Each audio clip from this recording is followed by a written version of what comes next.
Assalamualaikum, selamat pagi. Terima kasih untuk anda yang terus bersama kami di Bernama TV. Sekali lagi episod baru Apa Khabar Malaysia. Pagi ini bertemankan saya Cedi dan juga rakan saya Saleha pagi ini untuk edisi hari Khamis ya. 29 September 2022. Biasanya hari Khamis ni dekat jabatan-jabatan kerajaan ataupun kementerian, kita akan nampak mereka akan gayakan batik ataupun pakai busana batik itu sendiri ya. Itulah dia Cik.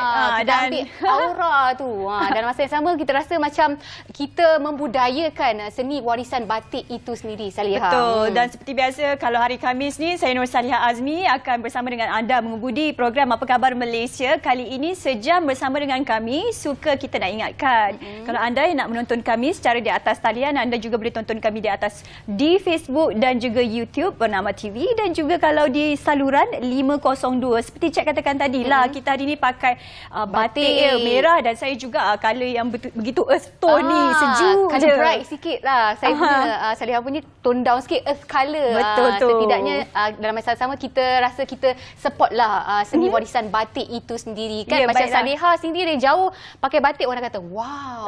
Saya rasa macam degup jantungku berdebar. Itu dia. Okey Saleha, menyentuh tentang jantung ni sebenarnya mungkin anda tak tahu satu info baru hari ni, tanggal 29 September merupakan Hari Jantung Sedunia. Sebagai tanda untuk kita menjagalah dan menghargai kesihatan jantung kita sendiri. Jantung ni sebenarnya Saleha ibarat orang kata mesin dalam badan kita tau. Dia mengepam darah dalam badan kita. Dalam masa yang sama bila melibatkan mesin ni, kita perlu penyelenggaraan setiap kali ianya berlaku orang kata kerosakan. Orang kata selenggaralah mesin tu sendiri kan. Dan cara yang terbaik untuk selenggara jantung itu sendiri dengan diet dan juga senaman. Itu cara yang terbaik. Dan itu apa yang Cik kongsikan bersama dengan anda. Dan kalau anda nak tahu satu fakta yang cukup menarik, kalau kita nak tahu kita ni berdegup jantung kita ni dalam seminit adalah dalam secara asasnya 60 kali. Itu banyaknya seminit. Dalam sejam 3,600 kali. Tetapi dalam satu hari dikira 86,400 kali. Begitu banyaklah orang kata apa jantung kita ni bekerja dalam satu hari. Jadi ini adalah satu signifikasi di mana anda perlu menjaga jantung anda dengan baik. Jagalah kehidupan anda untuk orang kata kehidupan yang lebih sihat ya Cik. Pandai juga Saleha kira-kira pagi-pagi ni Okey, di samping itu juga banyak informasi-informasi berguna, isu-isu semasa, berita-berita terkini akan kami kongsi sama banyak di pautan bernama.com. Satu persatu kita kongsikan, antaranya ini mungkin berita baiklah untuk kolektor sendiri, kolektor duit, pengumpul duit shilling. Pengumpul duit shilling ataupun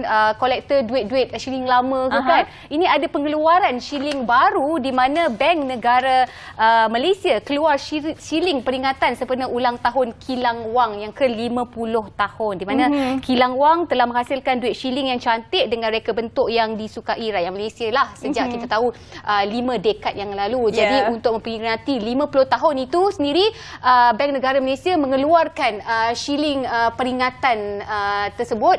Kalau anda dapat saksikan di kaca TV bentuk bagaimana rupa bentuk pelbagai bentuk yang rupanya dikeluarkan ni Cik. Itu dia, ada tulisan 50 dan juga RM5 jumlahnya. Tapi kalau anda berminat untuk dapatkan shilling peringatan tu bukan dengan harga RM5.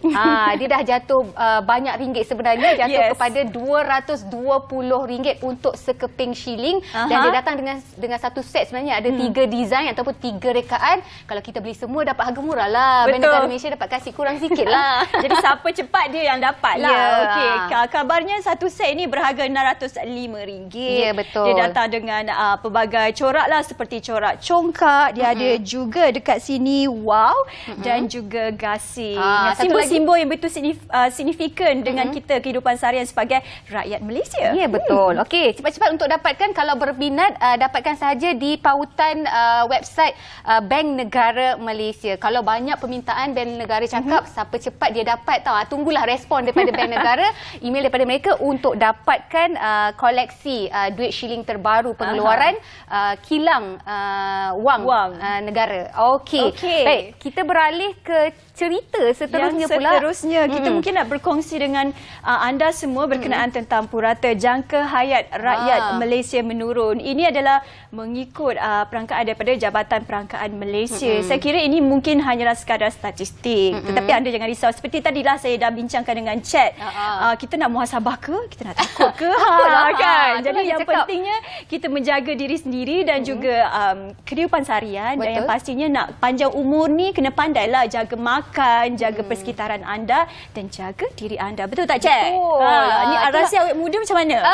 Itulah kena jaga makan. Bila cakap pasal jangka hayat ni, saya dah terfikir macam mana aku nak react ni. Takut muhasabah diri pun ada. Bila kita cerita pasal muhasabah diri ni, mendekatkan kita dengan Tuhan kan? Ya, betul. Jadi cerita pasal jangka hayat ni macam saya katakan, kena jaga cara gaya hidup kita sendiri, lifestyle kita, pemakanan kita dan juga persekitaran kita.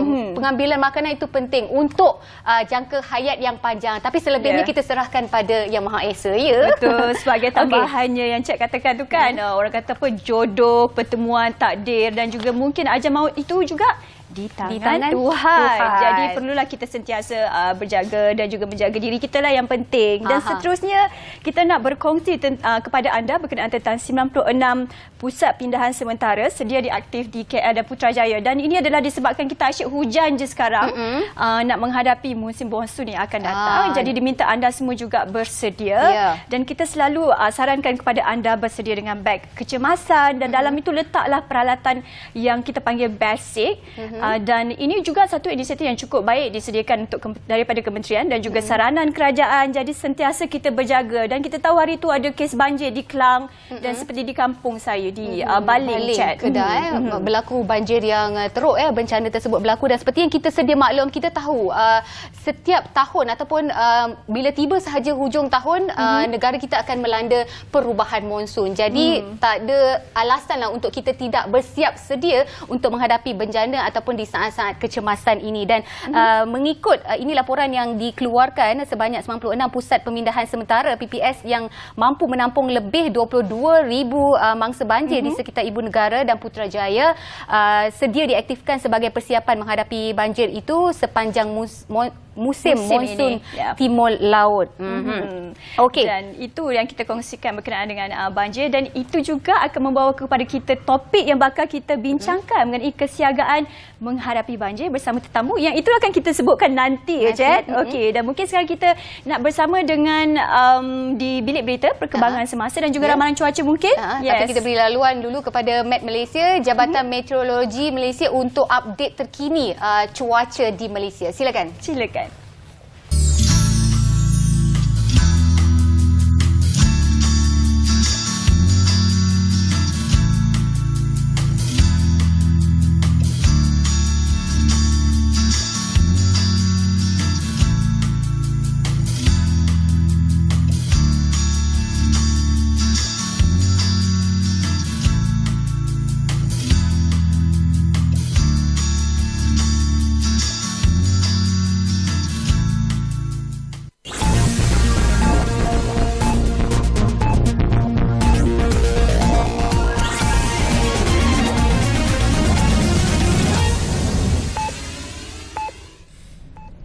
Selamat pagi dari Bilik Berita bersama saya, Helina Palave. Malaysia dijangka akan mengalami 4 hingga 6 episod taburan hujan lebat berterusan bermula hujung November atau awal Disember tahun ini hingga Mac 2023. Ketua Pengarah Met Malaysia, Muhammad Helmi Abdullah bagaimanapun memaklumkan tidak dapat menjangkakan bila episod pertama hujan lebat berterusan itu akan berlaku. Kita juga jangka akan berlaku 4 hingga 6 episod hujan lebat berterusan. Ini 4 hingga 6, kalau ikut tahun lepas kita catatkan sebanyak 6 lah. 6 episod hujan lebat berterusan yang menyebabkan banjir lah. Pada tahun ini kita menjangkakan angka yang hampir sama, itu 4 hingga 6. Dan tapi seperti saya terangkan, kita tak dapat ramalkan bila yang episod Hujan Lebat yang pertama tu akan bermula. Mungkin sekitar bulan November, ujung November ataupun awal bulan Disember. Berapa kuatnya atau intensiti hujan lebat berterusan tu, kawasan yang dijangka dipengaruhi juga tidak dapat diramalkan awal lah. Dalam pada itu, beliau turut memberi amaran terhadap tanda awal perubahan angin kencang dan ribut petir serta badai yang akan berlaku di beberapa tempat dari Selat Melaka. Muhammad Helmi berkata demikian dalam program Ruang Bicara dengan tajuk Monsun Timur Laut, Bersediakah Kita? Terbitan Bernama TV malam tadi. Perdana Menteri Datuk Seri Ismail Sabri Yaakob semalam melawat Masjid Sheikh Zayed di Abu Dhabi yang merupakan antara masjid terbesar di dunia. Ketibaan Perdana Menteri disambut Ketua Pengarah Masjid Syed Zayed Dr. Al-Yusuf Al-Obdaidi sebelum dibawa melawat masjid itu. Datuk Seri Ismail Sabri turut menunaikan solat di masjid itu yang memiliki rekod dunia bagi permaidani tenunan tangan dan chandelier terbesar. Beliau juga melawat Wahad Al-Karamah, tugu peringatan untuk pejuang Emiria Arab Bersatu UAE yang syahid. Beliau disambut oleh pengarah Hal Ehwal Para Syuhada, Sheikh Khalifa bin Tahnun Al-Nahyan. Perdana Menteri tiba di ibu negara itu pada Isnin untuk lawatan kerja 4 hari ke UAE. Beliau melakukan kunjungan hormat ke atas Presiden UAE, Sheikh Mohammed bin Zayed Al Nahyan hari yang sama.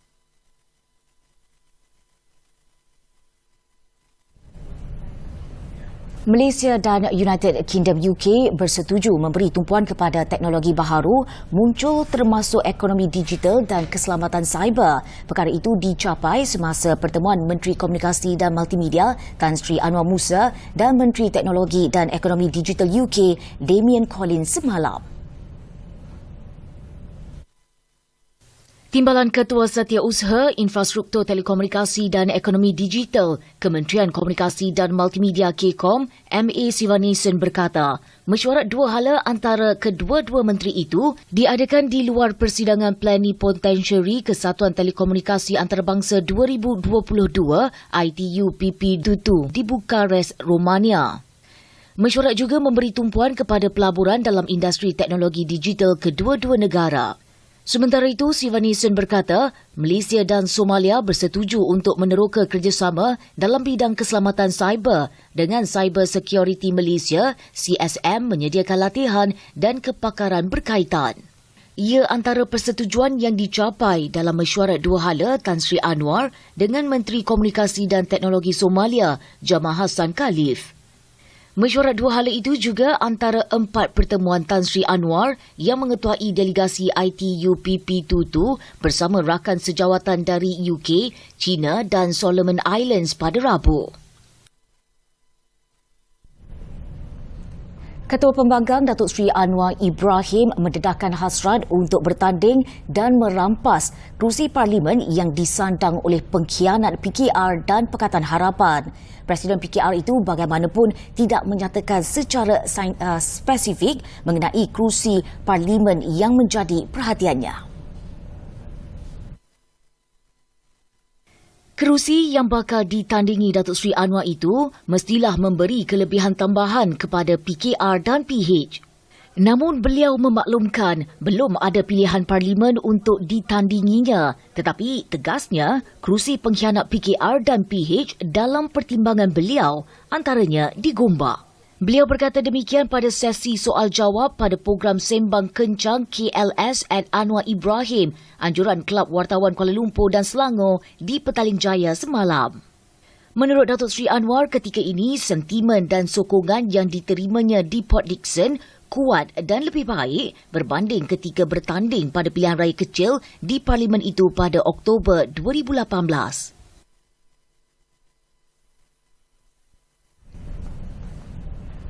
Sekian dari Bilik Berita. Salam hormat dan salam keluarga Malaysia.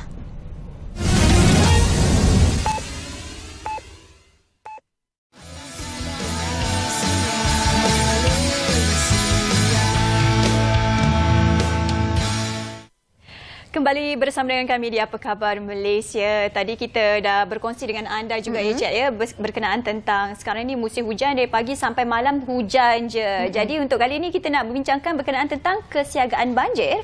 Oleh itu Chat, kita ada tetamu yang cukup istimewa di studio dan saya nak kenalkan iaitu Pesuruhjaya Pertahanan Awam Dr. Haji Nur Hafifi Haji Ismail. Assalamualaikum. Selamat datang ke studio kita.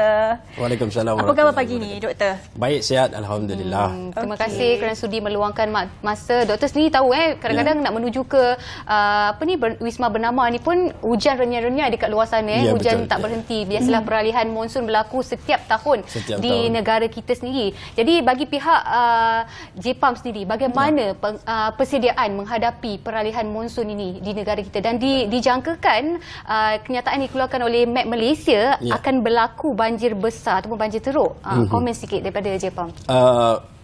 Terlebih dahulu saya ucapkan terima kasih kepada pihak Bernama yang telah sudi menjemput saya hadir dalam slot Apa Khabar Malaysia ni. Khabarnya kurang baik sikit lah.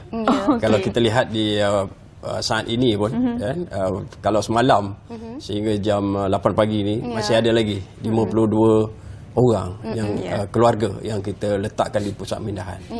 Dan di Johor pun sama, di Batu Pahat, yang mana kita terpaksa pindahkan mereka lah pasal air semakin naik kan. Dan saya nampak trend yang berlaku sekarang ni dia agak berbeza dengan sebelum-sebelum ni. Prediction ataupun ramalan yang dibuat oleh Met Malaysia sebenarnya memang menjangkakan bahawa pada hujung tahun ini hujan akan turun dalam kuantiti agak lebat lah. Dan disertai dengan ribut peti, angin yang kuat. Jadi maknanya kita sebagai rakyat Malaysia ni, khususnya kepada mereka yang selalu dilanda bencana banjir, perlulah bersiap sedia. Fenomena banjir ni memang tak dapat kita elak lah, sebab angin monsun timur laut yang selalunya orang panggil musim tengkujuh tu kan akan berlaku. Biasanya kita dalam pertengahan Oktober sehingga pertengahan Mac tahun depan, biasanya dia berlaku secara biasalah. Masih boleh kita buat ramalan dan juga jangkaan secara tepat. Tapi pada kali ini mungkin disebabkan perubahan iklim, perubahan cuaca yang tak menentu, Met Malaysia pun tak boleh nak jangka ramalan tu secara tempoh masa yang panjang. Paling-paling pun 7 hari je dengan sistem yang ada dan sebagainya. Cumanya kita di peringkat Angkatan Pertahanan Awam Malaysia ni, kita perlu mengingatkan komuniti untuk sentiasa siap sedia untuk menghadapi sebarang kemungkinan khususnya bencana banjir lah yang memberi impak yang sangat besar sekiranya ianya berlaku. Dan yang terkesan tu adalah komuniti. Jadi dalam tempoh yang singkat untuk saya bercakap di dalam slot Apa Khabar Malaysia ni, saya ingin menyarankan supaya komuniti di luar sana supaya sentiasa siap siaga. Kita memberi fokus pada masa ini, dan ini yang memang juga saranan kerajaan memberikan mandat dan kuasa kepada Angkatan Pertahanan Awam Malaysia di dalam mesyuarat Jabatan Menteri yang bertarikh 26 Ogos 2015 dulu lagi, untuk kita siap siagakan komuniti ini. Memang dari dalam Akta Angkatan Pertahanan Awam 1951 tu memang dah disebutlah tentang peranan dan punca kuasa untuk kita untuk melatih orang awam dalam menghadapi sebarang bentuk kecemasan, bencana dan juga peperangan. Tetapi dalam keadaan aman ini kita lebih fokus kepada bencana alam yang mana apabila ianya berlaku ia akan menjejaskan kawasan setempat. Dan mereka yang terlibat ni adalah komuniti setempat lah. Sebab itu kita kena sentiasa bertindak bagaimana untuk kita mengambil bahagian di dalam menguruskan bencana di negara ini. Sebab pekerjaan mengurus bencana ni bukanlah hanya letak di pihak kerajaan saja, tetapi juga di komuniti itu sendiri. Selain pada agensi kerajaan yang telah pun diberikan tugas dan mandat itu, rakyat sendiri perlu mengambil bahagian. Kita keluarga Malaysia kan, keluarga yang besar. Kita teguh bersama kalau kita dapat bersatulah. Dan saya nampak memang peristiwa yang lepas memberi pengalaman kepada kita supaya kita lebih bersiap siaga dalam sepanjang masa lah, khususnya di dalam musim tengkujuh. Kadang-kadang bukan dalam monsun timur laut pun ada kejadian tanah runtuh, dan macam-macam lagi bencana yang berlaku. Jadi kita kena sentiasa alert lah. Dan saya suka menyarankan supaya rakyat di luar sana sentiasa peka tentang persekitaran yang berlaku. Jangan bila mana keadaan tu dah agak kritikal, agak ekstrim, air dah naik sampai paras pinggang dan sebagainya, baru kita nak tindak dan sebagainya. Sebenarnya kita dapat mengurangkan risiko bencana ni kalau kita mengambil langkah yang lebih awal. Dan kita dapat menjimatkan kos daripada pihak kerajaan sendiri. Tak perlu bot banyak-banyak, tak perlu terak banyak-banyak. Kalau kita sekiranya telah ada tersusun cara bagaimana kita nak menguruskan bencana ini dengan bijak dan berkesan lah. Seperti yang Doktor sebutkan tadi berkenaan tentang bot lah, truck dan segala aset yang kita kongsikan. Jadi kali ini bagaimana pula kesiagaan ataupun persediaan aset-aset ni? Adakah ianya telah disediakan? Bagaimana nanti nak digerakkan anda kita berada dalam situasi banjir yang dirisaukan ni, Doktor? Sebenarnya semalam saya baru balik daripada Labuan semalam. Saya buat spot check di semua lokasi-lokasi di bawah sana supaya mereka sentiasa tip-top lah in term of persediaan logistik, aset yang perlu digunakan untuk menghadapi monsun timur laut ini. Dan saya melihat segala-galanya telah pun diatur. Sebenarnya sejak bulan 4, malahan pada 12 September yang lalu yang Berhormat Perdana Menteri mempengerusikan mesyuarat Jawatankuasa Pengurusan Bencana Pusat telah mengarahkan semua activate PKOB yang mana perlu kita gerakkan serta-merta, bukan tunggu lagi hujan lebat ataupun pertengahan Oktober, tetapi mulai mesyuarat itu arahan yang Berhormat Perdana Menteri mengarahkan semua PKOB perlu digerakkan. Dan kita memang telah pun mengambil langkah yang proaktif dalam hal ini dan memeriksa, melihat aset-aset yang sedia ada, yang mana perlu kita selenggara, yang perlu kita repair, yang mana kena sentiasa tip-top lah dalam arti kata lain kan. Begitu juga dari segi sumber tenaga manusia. Kita melatih mereka, membuat simulasi, membuat latihan dan pelbagainya untuk mereka dapatkan feeling tu untuk bersama-sama bila mana bencana banjir itu berlaku, terus on the ground. Tak ada masalah lagi dah. Mungkin sedikit lagi perkongsian daripada pihak Japam sendiri. Doktor mungkin berpengalaman, pihak Japam berpengalaman sebelum ini berbanding tahun-tahun sebelum ini. Betul, pengalaman yang sama menghadapi bencana ini. Mungkin boleh bagi gambaran yang lebih jelas bagaimana situasi ini dapat dikurangkan tidak sama seperti tahun-tahun yang sebelum ini. Sebenarnya Angkatan Pertahanan Awam Malaysia ni telah pun menguruskan bencana sejak zaman penjajahan British lagi. Lama dah civil defence di negara ini menguruskan bencana. Malah saya sendiri pun lebih 35 tahun saya menguruskan bencana di negara ini di dalam pertahanan awam lah. Dan saya lihat pengalaman-pengalaman yang lepas boleh kita jadikan sebagai pengajaran. Kena ada sentiasa penambahbaikan. Sebab senario semasa perubahan iklim, teknologi yang kita guna pakai, begitu juga dengan budaya serta minda masyarakat yang sentiasa berubah-ubah. Kalau orang dulu senang, kita bagi arahan ikut aja. Sekarang ni dia tanya kenapa kami kena pindah, contohnya kan. Jadi perkara-perkara ini perlu kita lihat semula dan sebagai agensi yang memang melalui Akta Perundangan Akta 221 tu telah diberikan mandat dan kuasa untuk Angkatan Pertahanan Awam menguruskan bencana di negara ini dan matlamatnya adalah untuk menjamin keselamatan nyawa dan harta benda penduduk awam. Itu memang jelas dalam perundangan yang ada dan memang Angkatan Pertahanan Awam memang daripada dulu proaktif kita melaksanakan tugas-tugas ini dan melalui pengalaman yang saya berada lah dalam Angkatan Pertahanan Awam selama lebih 35 tahun saya menguruskan bencana ni dan saya rasa memang banyak pengalaman yang kita boleh perbaiki lah. Sebab sekarang ni kita nampak komuniti yang terkesan.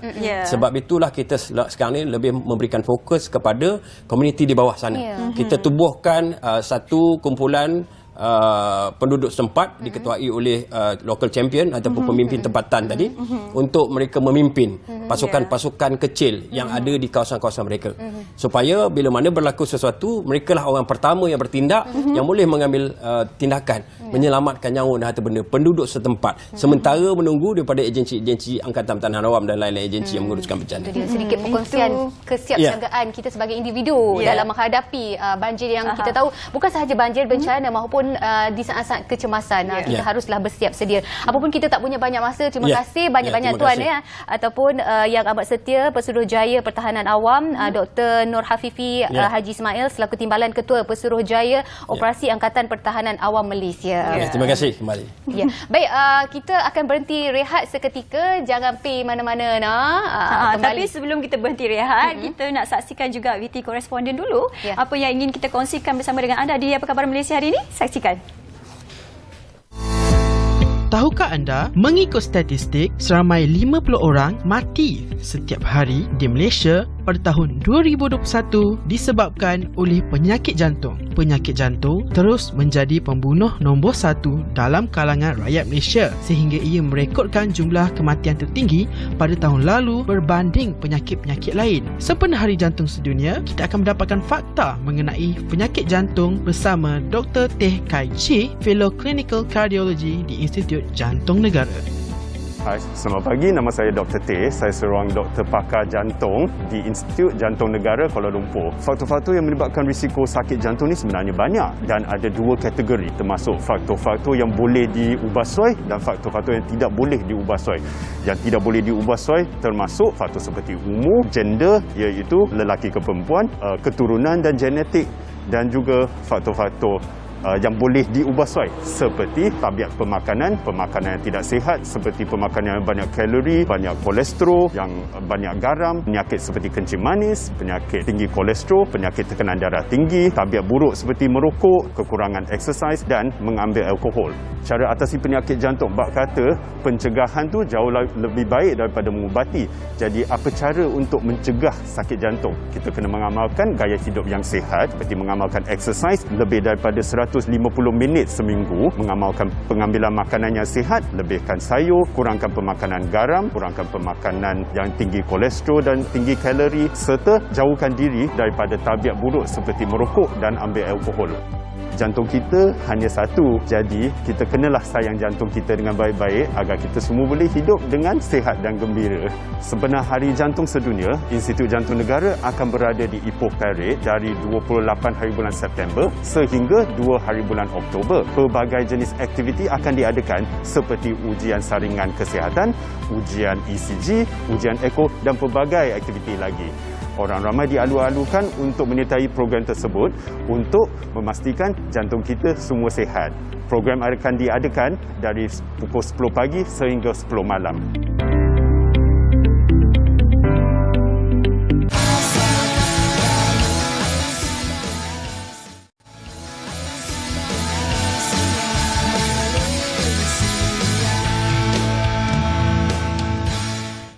Terus saja bersama kami di Apa Khabar Malaysia. Pastinya ini satu topik yang anda perlu bagi tumpuan dan fokus sebab bila kita cakap pasal khidmat kaunseling ni, saya rasakan khidmat kaunseling ni adalah satu perkara penting ataupun satu khidmat yang sangat penting dalam kehidupan manusia. Sebab bila perkhidmatan kaunseling ni dia ibarat satu batu loncatan kepada individu lain, kita mampu mengubah seseorang ke arah yang lebih baik dan positif. Dan bila orang kata sekarang ni kalau anda ada masalah ataupun cabaran, janganlah nak simpan sendiri-sendiri sahaja. Anda kena tahu saluran yang betul dan mungkin anda boleh dapatkan kaunseling untuk membantu diri anda. Dan juga ini rentetan ini kita nak ada tetamu jemputan istimewa di studio, Cik.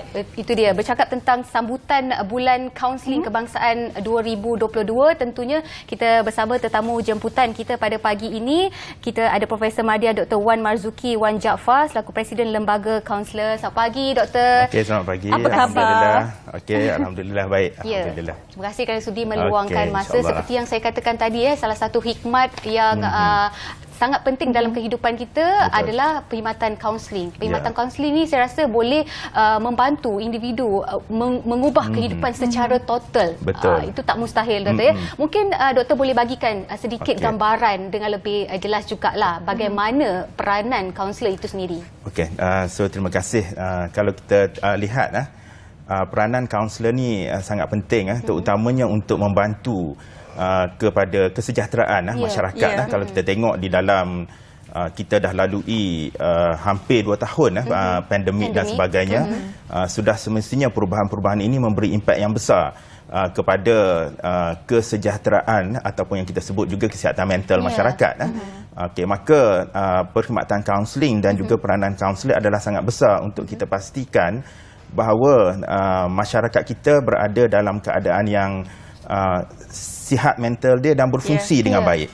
So apabila kita sihat ataupun sejahtera dari segi mental kita, maka kita boleh berfungsi dengan baiklah. Macam hari ini kita boleh buat kerja dan sebagainya. Tetapi ada masanya kadang-kadang individu yang mengalami situasi yang tertentu dan juga tekanan-tekanan tertentu.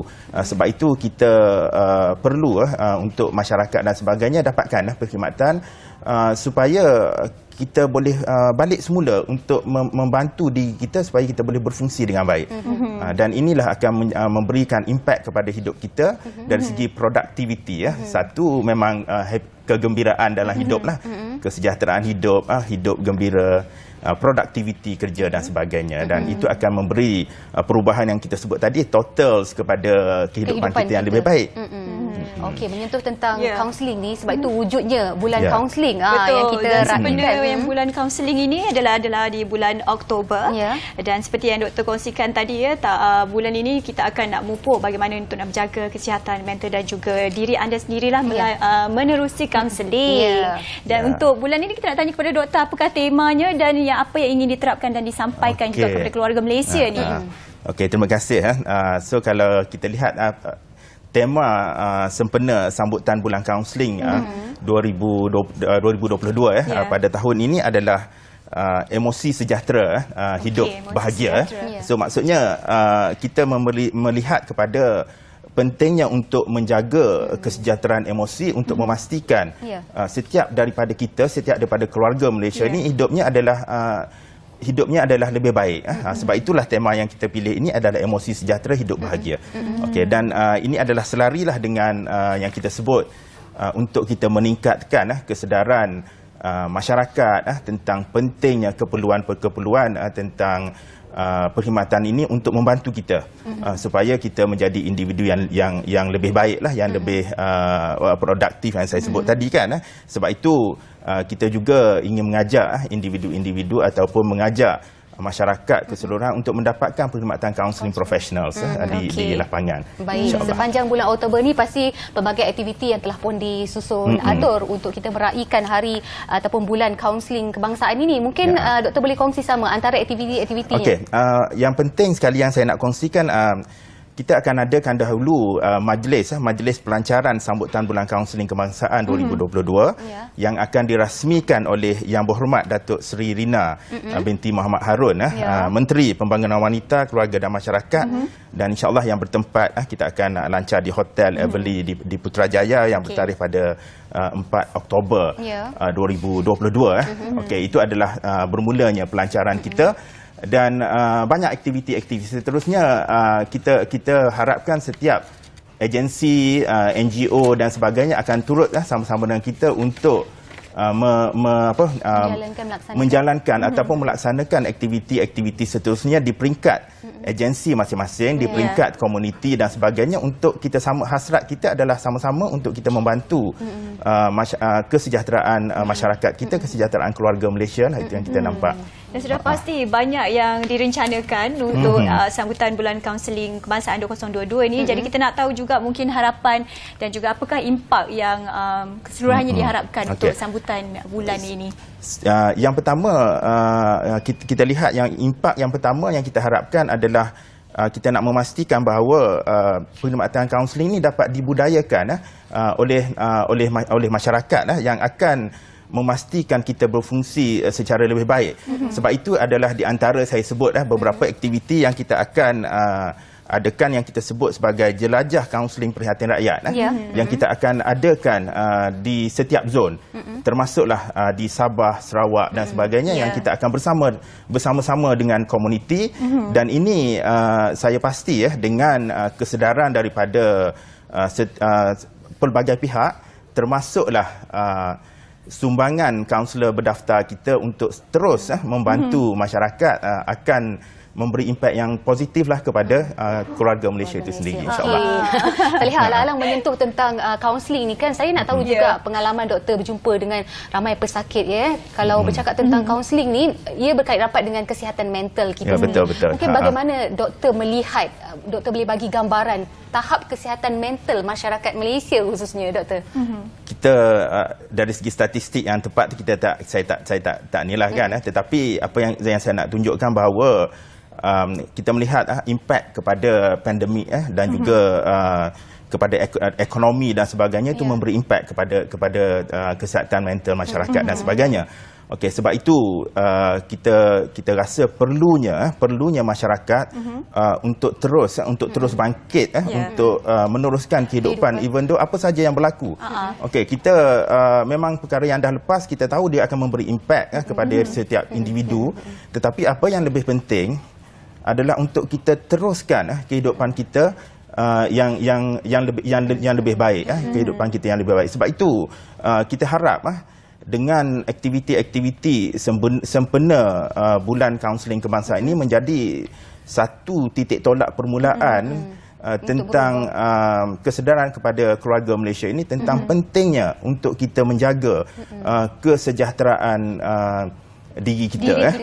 Okay. Kesejahteraan itu termasuklah dari segi fizikalnya, mentalnya, psikologinya dan sosialnya dan sebagainya supaya kita boleh berfungsi sepenuhnya. InsyaAllah. Itu dia disebutkan Cik berkenaan tentang kesejahteraan kehidupan dan mungkin doktor pada hari ini juga nak nasihatkan kepada kita ataupun sarankan kepada kita dan khususnya keluarga Malaysia ini mungkin ada langkah-langkah bagi menjaga kesihatan diri itu.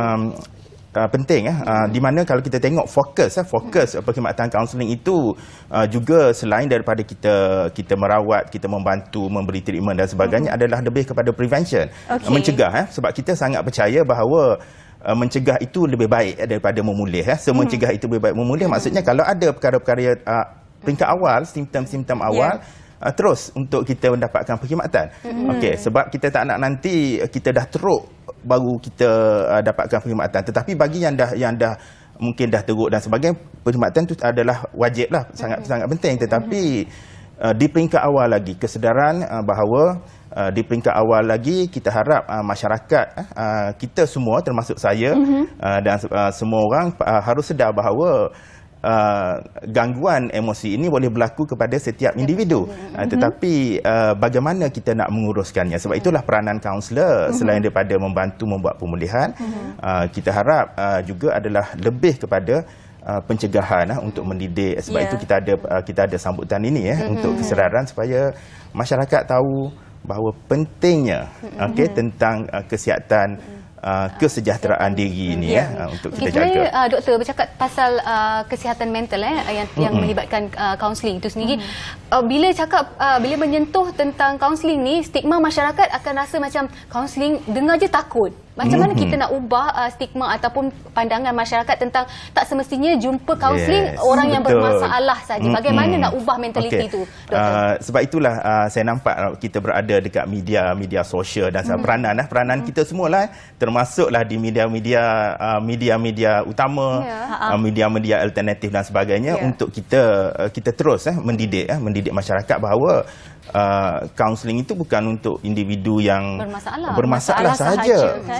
Tapi kalau ada yang tu kena kita bantulah buat treatment yang sesuai. Tetapi untuk memastikan produktiviti kehidupan kita itu lebih baik. Sebab itu dalam kita lihat perkhidmatan kaunseling dia berbagai. Termasuklah kalau kita tengok yang tadi pemulihan, termasuklah pembangunan diri. Contoh kalau kita tengok bagaimana untuk memperkasakan kerjaya kita, kehidupan kita kerjaya untuk membina matlamat kerjaya ataupun matlamat hidup kita yang lebih baik. Maka kaunselor mempunyai kepakaran untuk membantu setiap individu untuk membuat perancangan kehidupan yang lebih baik sesuai dengan keadaan semasa individu itu. InsyaAllah. Okey, itulah dia perkongsian orang kata apa bulan kaunseling kebangsaan 2022 ini adalah satu awareness orang kata untuk kita mengingatkan supaya sentiasa menjaga orang kata kesihatan mental dan juga diri kita juga. Dan kita nak berehat sebentar, banyak lagi yang nak kita bincangkan. Kembali sebentar lagi. Terima kasih, doktor. Okey, sama.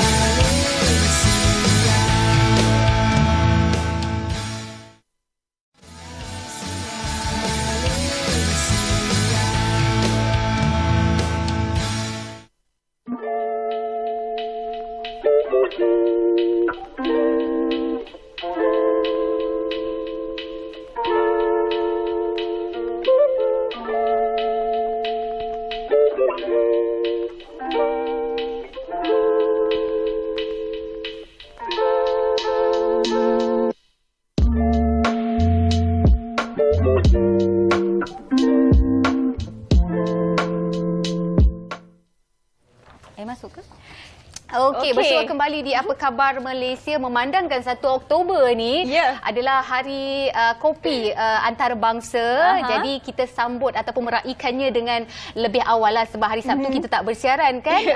Hari ni kita akan mengetahui dengan lebih detail ataupun lebih mendalam ataupun kenal kopi yang kita minum. Mungkin kadang-kadang di antara kita di kalangan masyarakat Malaysia khususnya memang penggemar kopi tegar, tapi tak tahu jenis-jenis kopi yang kita minum, bagaimana pemprosesan kopi tersebut, sukar ataupun tidak. Itulah tentunya kita akan bicarakan pada hari ini pada orang yang tepat dan lebih arif untuk bicarakan tentang orang kata filosofi kopi ni sendiri. Sebab dia banyak mengkaji. Orang yang suka kopi, dia banyak mengkaji tentang kopi itu sendiri. Dan tentunya tetamu kita di studio siapa, Saliha? Silakan. Dan hari ini kita ada Encik Najmuddin Nan. Dia kata tadi panggil saya Naj sahaja. Dan dia adalah pengasas Aku Suka Kopi. Saya nak suruh terangkan apa yang ada depan kita ni dulu. Mulakan dengan material kat depan mata kita ni. Nampak tu dulu nampak tu dulu. Alright, so hi, saya Nash dari SK. So terima kasih kerana menjemput saya pada hari inilah basically. So di depan kita ni kita ada biji kopi. Boleh. So kita ada biji kopi mentah sebenarnya. Yang ni daripada baka Arabica. Okay, so dia sebenarnya kopi ni ada 3 jenis baka yang utama lah. So dia ada Arabica coffee, lepas tu dia ada Robusta dan dia ada Liberica.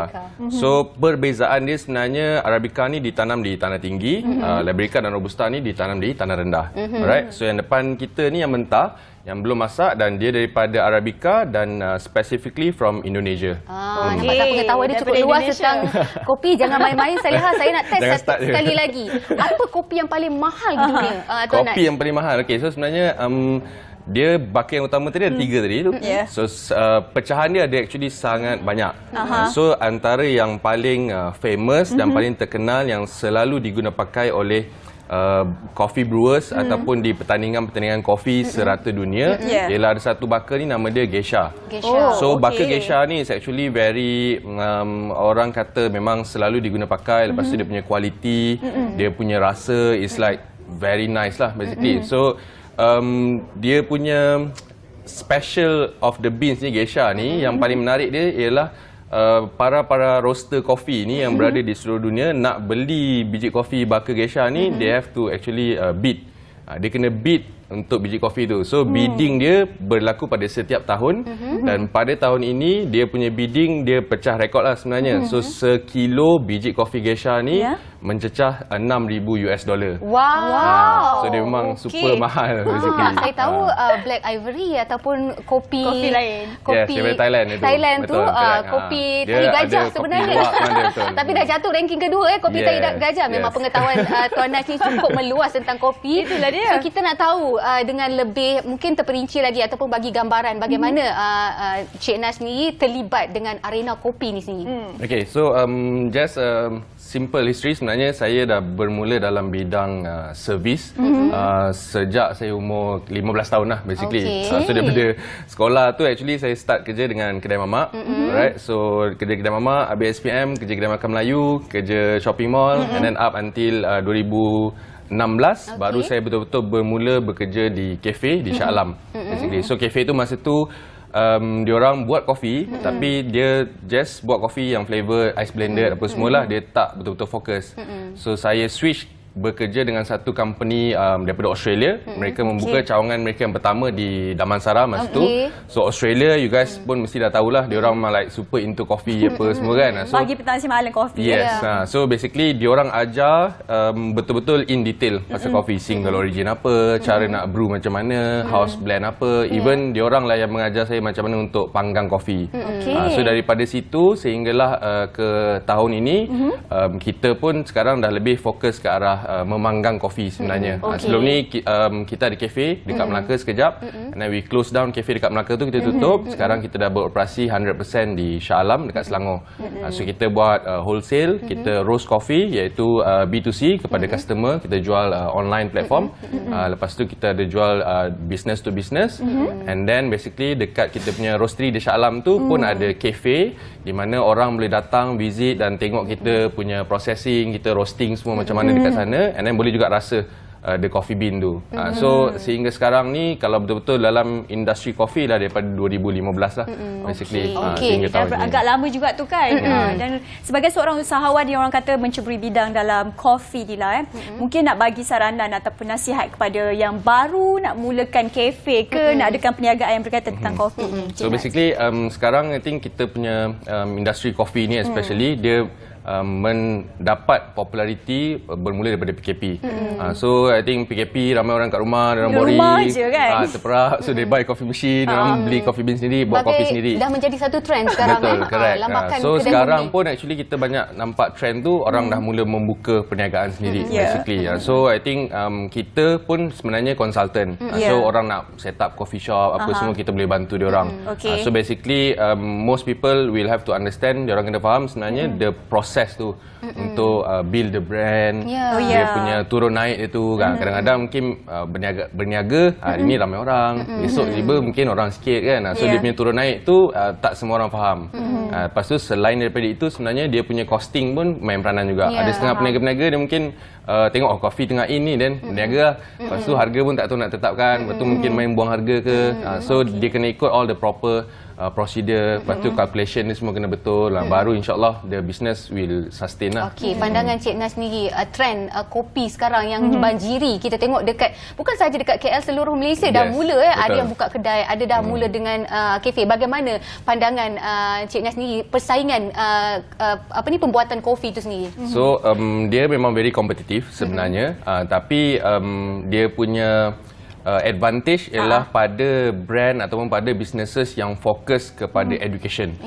So especially macam kita. So aku suka kopi memang kita fokus 100% ataupun memang lebih kepada education sebenarnya. Because kopi-kopi yang macam ni, kita daripada kecil kita minum kopi dah. Daripada kecil minum Nescafe apa semua macam tu. Kopi it's only pahit. Tapi bila kita dah mahir merasa macam yang bean geisha tadi saya mention, yang tu bean dia rasa buah, ada yang rasa apple, ada rasa strawberry. So benda-benda ni lah yang actually kita kena tonjolkan lagi, kena bagi tahu lagi. So kita pun memang tekankan ke arah tu. So kita punya social media content di YouTube, di Instagram, kita lebih banyak buat education. So kita ajar orang kopi ni apa baka dia apa semua, how to brew kopi tu, lepas tu coffee machine apa yang sesuai. So semua education kita memang ceritakan lebih berkaitan kopi tu, barulah kita punya consumers ni lebih faham lagi. Oh sebenarnya kopi ni kenapa jual RM10, kenapa satu cawan tu ada RM50, RM60 and so on basically. Okey, bila bercakap pasal kopi ni rasanya adalah subjektif. Kadang-kadang mungkin tekak saya akan rasa sedap untuk jenis kopi ini, tapi Cik Nas pun jenis kopi ini nampak berbeza juga. Begitu juga dengan Saliha. Macam mana kita nak letakkan ataupun nak letakkan garis panduan untuk menentukan itu adalah kopi yang sedap? Tak semestinya kopi mahal untuk dapatkan kopi yang sedap. Pandangan Cik Nas sendiri. So basically betul, sedap is actually very subjective. So sama juga seperti makanan dan juga minuman lah. So mungkin saya rasa sedap, customer mungkin kata tak sedap. So basically kita most of our customer dia memang benchmark suka kopi yang pahit. So dia orang suka yang very dark roast, berminyak dia punya kopi tu kan. So berbalik kepada ni lah, kita memang kena sentiasa dapatkan feedback from the customers. Macam the baristas dekat kita punya kedai, diorang memang sangat attentive. So kalau diorang perasan customer tu order tiba air tu tak habis ke, dengan separuh ke, then they will usually tanya apa kenapa kopi tu tak habis ke apa kan. So daripada the feedback yang kita gain from the customer tu, baru kita boleh agak okay sebenarnya di mana kopi yang lebih diminati. Tapi di seluruh Malaysia ataupun di Asia lah, senang kata sebenarnya orang kita memang kurang gemar yang macam high acidity, yang masam, itu kurang gemar. Orang suka macam rasa chocolatey, nutty, very bold, very pahit. Tapi sekarang saya boleh kata dia macam dah 50-50. So half of them dia orang suka kopi yang pahit, but half of them they are willing untuk explore sebenarnya rasa kopi yang lebih-lebih menarik ni. Dia orang biasa buat manual brew apa semua tu. Yang tu memang like super different lah dia punya rasa dia, rasa buah-buahan. Memang pelik-pelik sekarang basically dia punya yang ni flavors. jadi kegemaran orang Malaysia sendiri kopi apa sebenarnya? Currently yang kita perasan the trend is towards Brazilian coffees, beans from Brazil. Rasa dia macam mana? Dia lebih ke arah chocolatey, lebih ke arah nutty. Tapi biji kopi Brazil tu pun dia bermacam-macam dalam macam jenis satu, lepas tu dia daripada different farm yang berbeza pun akan memberikan rasa yang berbeza juga. So kat sini yang kita perasan lebih ke arah Brazil, Colombia dan juga Indonesia sebenarnya. Tadi Tuan Nas ada sebutkan tentang barista. Kita tahu barista yang berbeza ni mungkin buatkan rasa kopi tu berbeza-beza kan. Jadi nak tahu juga macam mana nak jadi barista yang baik dan mungkin ada training ke latihan. So training memang ada sebenarnya. So kita di dalam coffee industry dia ada satu badan dinamakan Specialty Coffee Association. So di mana mereka ni akan memberikan guideline sebenarnya. So dia orang boleh bagi training. So dia punya training tu ada barista course, ada roaster course, ada 5 jenis course lah basically. So dia orang akan bagi training daripada basic, intermediate ke professional. So basically untuk barista-barista yang memang nak meneruskan career dalam industri kopi ni, dia orang selalunya memang akan ambil courses daripada SCA ni tadi. Tapi SCA ni sebenarnya memberikan guideline untuk kita refer. So sebenarnya macam memasak apa semua, masing-masing akan ada resepi masing-masing. Dia orang akan tweak lah, dia orang ikut kesesuaian kan.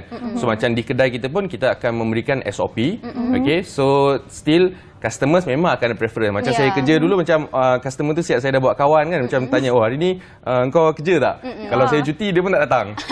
So actually not only in terms of making the coffee, sebenarnya as a barista, dia build the relationship with the customer lah, the network juga sebenarnya. So bila dah jadi kawan, dah build relationship tu, kadang-kadang macam saya very interesting because saya decided to pursue the career dalam kopi ni sebenarnya because of the customer yang saya jumpa. Mereka datang kan, mereka order kopi 1 cawan, 2 cawan, lepas tu duduk situ cerita masalah keluarga, masalah kerja. Saya dah macam kerja kat bar pula kan, dengar dia orang punya cerita kan. Itu yang menariknya lah basically. So ini tak boleh jadi ni memandangkan saya penggemar kopi tegar. Kopi Lover hadir. Okey, nak korek rahsia daripada Encik Nas sendiri untuk mendapatkan kopi yang sedap, cara pembuatan yang berbeza ataupun kualiti kopi tu sendiri. Of course dia sebenarnya memang mengikut kualiti kopi tu sendiri. So the coffee sebenarnya kita memang ada bagi grading daripada 0 sehingga ke 100. So specialty coffee, apa yang kita panggil specialty coffee ni bermakna yang best of the best. So biasanya markah dia 80 poin dan ke atas. So yang biasa terdapat yang murah di pasar raya tu mungkin commercial grade. So commercial grade ni memang slightly mungkin sekilo RM30, RM40. So yang specialty grade ni per 250 gram, per 500 gram mungkin boleh jatuh RM50, RM60. Dia bergantung kepada di mana biji kopi itu ditanam, processing dia macam mana. So bila kita dapat good kualiti kopi, bila kita panggang tu it's actually sangat susah untuk merosakkan dia punya atau menurunkan dia punya kualiti lah. So bila kita panggang menggunakan bahan baku yang bagus, dia menjadi okey. Lepas tu bila kita brew pun actually kita menggunakan apa-apa method pun memang dapat rasa yang okey, yang balance. Betul. Itu perkongsian yang begitu banyak berkenaan tentang kopi. Dan kita nak ucapkan terima kasih kepada Tuan Nas sebagai pengasas Aku Suka Kopi. Saya dan Cik memang penggemar kopi. Nanti kita kopi-kopi boleh datang ya. Kita dekat Bukit Jelutong. Itu saja masa yang kita ada. Terima kasih banyak. InsyaAllah kita jumpa di lain kesempatan. Nampaknya Apa Khabar Malaysia dah pun sampai di penghujungnya. Tak sabar kita nak kopi-kopi ni. Nak habis cepat je ni. Banyak kali dah sebut kopi ni kena pergi ni.